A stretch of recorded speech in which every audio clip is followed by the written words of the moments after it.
7h, 9h, Europe 1 matin. Et à 7h18 sur Europe 1, c'est l'heure de l'édito éco, Dimitri Pavlenko. Bonjour Olivier Babot. Bonjour Dimitri, bonjour Anissa, bonjour à Olivier. tous. Olivier, l'Institut Sapiens que vous présidez vient de publier avec le syndicat de référence des entreprises du secteur médical un livre blanc sur le financement des entreprises françaises dans ce secteur particulier de la santé. Et vous dites que c'est un immense gâchis français.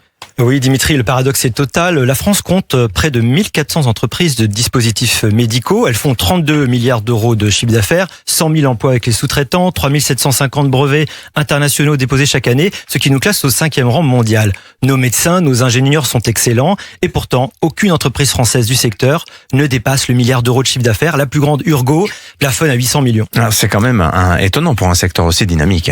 C'est même pire, aucune medtech française ne s'est introduite en bourse depuis 10 ans. 93% des entreprises du secteur sont des PME. On invente, on innove, mais on ne grandit jamais. Et quand ces jeunes entreprises deviennent intéressantes, elles sont rachetées par des groupes étrangers américains le plus souvent. Et comment vous expliquez ce blocage à la croissance ? Alors 2 obstacles, tous les 2 réglementaires. Le premier, c'est la certification européenne. Faire homologuer un dispositif médical peut coûter jusqu'à 300 000 euros et prendre 3 ans sans aucune garantie de délai. Aux États-Unis, c'est 6 mois à 1 an et l'entreprise connaît la date de sa réponse à l'avance. Un dirigeant du secteur m'a dit que ce règlement était un suicide pour l'industrie du dispositif médical. Et pendant ces 3 années d'attente, l'entreprise fait quoi ? Elle ne vend rien ? Elle ne vend rien. Exactement. Elle paie des auditeurs. Elle n'a pas encore de chiffre d'affaires. Les investisseurs s'inquiètent. Une investisseuse du secteur résume bien la situation. Le problème pour un fonds est de financer l'attente. Le second obstacle, quel est-il ?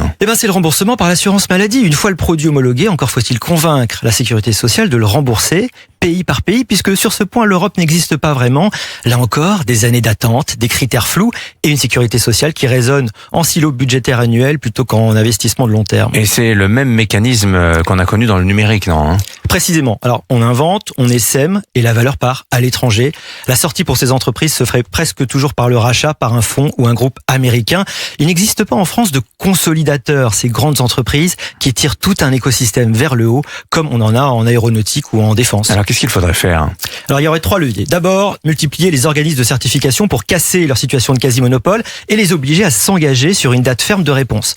Ensuite, harmoniser les décisions de remboursement en Europe pour qu'un dispositif validé en Allemagne n'ait pas à repasser 15 fois les mêmes obstacles ailleurs. Enfin, orienter une partie de notre épargne, les fameux 2000 milliards d'euros logés dans l'assurance vie, vers le financement de cette innovation. L'enjeu, dites-vous, Olivier, dépasse la seule question économique. Et oui, parce que c'est une question de souveraineté. La Covid nous a appris qu'avoir ou non des masques, des respirateurs, des dispositifs médicaux, c'est un facteur clé d'indépendance nationale. La santé, comme la défense ou le numérique, ne devrait pas dépendre des décisions d'un fournisseur étranger. Pour l'instant, on préfère laisser la bureaucratie européenne tuer à petit feu une pépite après l'autre. Signature Europe 1, Olivier Babot. Merci beaucoup, Olivier. Bonne journée à vous.